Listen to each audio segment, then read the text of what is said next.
Hey everybody, Nick Espinosa, your chief security fanatic here.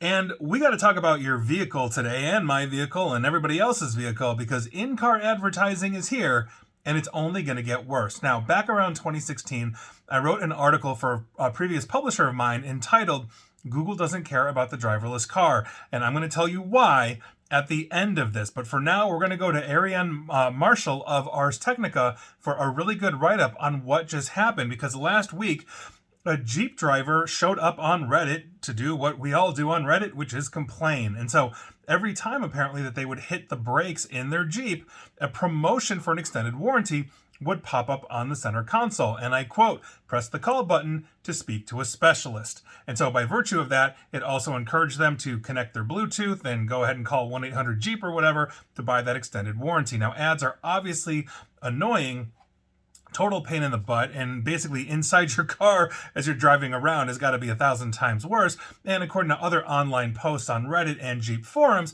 this issue goes back several years and it impacts several models of Jeeps. Now, Stellantis, that owns Jeep, said this repetitive nature of this promotion was actually a glitch. And a spokesperson for the automaker, Dan Reed, said, and I quote, "This is an isolated incident affecting fewer than 10 vehicles at this time, limited to the United States."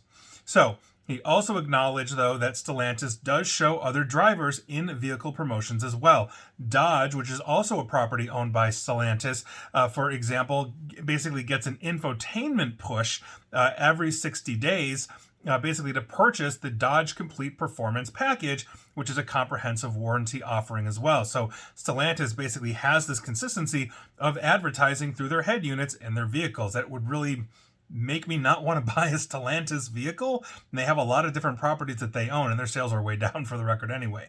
But Stellantis said that on average, customers receive about 2 in-vehicle messages annually containing safety, maintenance, or marketing information. And as automakers continue to explore how to make more money off basically this increasingly digitized and internet-connected car, the temptation to upsell is essentially there. Look at BMW, for example. You could buy a BMW, but if you wanted the heated seats, you had to get a monthly subscription, or you could pay a lifetime subscription for it above and beyond, where previously you just got heated seats in your luxury car. So, should ads be showing inside cars at all? Safety experts have serious questions about this, and auto safety research suggests that when messages are sent to an infotainment system, meaning that which is either in front of you on your dashboard or slightly to the right where your normal head unit would be, it really depends on how long they're displayed, and that really determines if they're safe or not. So in other words, if it's really wordy and it's going to stay on there until you interact with it, you may be inclined to glance at it, read it, or whatever, and the next thing you know,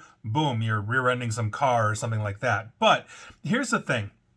I think this is going to get even worse, especially as we come into the proliferation of self-driving cars. Now, I mentioned I wrote this article entitled Google Doesn't Care About the Driverless Car, and this is exactly why. Google never cared if they were going to build an actual physical vehicle themselves. What they wanted was the tech. They wanted to run the head unit, just like Apple has CarPlay, etc., etc. But think about it from this perspective.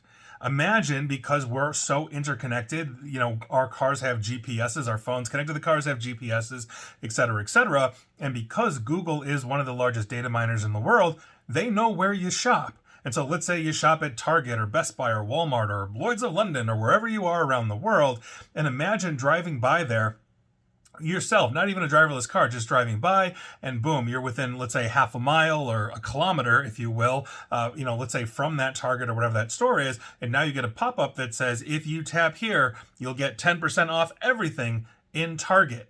Now imagine if you are basically in a driverless car, how incessant that would be, as it knows you like to go get ice cream there and go shop there and buy a suit there and do whatever it is.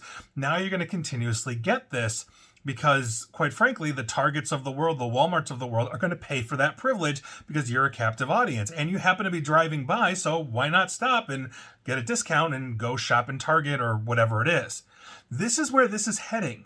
And quite frankly, I think it is a terrible idea, because I just want to be left alone in my car. I enjoy driving. I don't want pop-ups and heads up on advertising and all of that. So I'm guessing I just got to stick with old school cars, and there you go. But this is coming for everybody. and I'm not a fan. And please like, share, follow me here on Facebook and Twitter at NickAESP. And please feel free to subscribe to me at YouTube as well. And as always, stay safe, stay online, and please attempt to stay private and informed. Take care.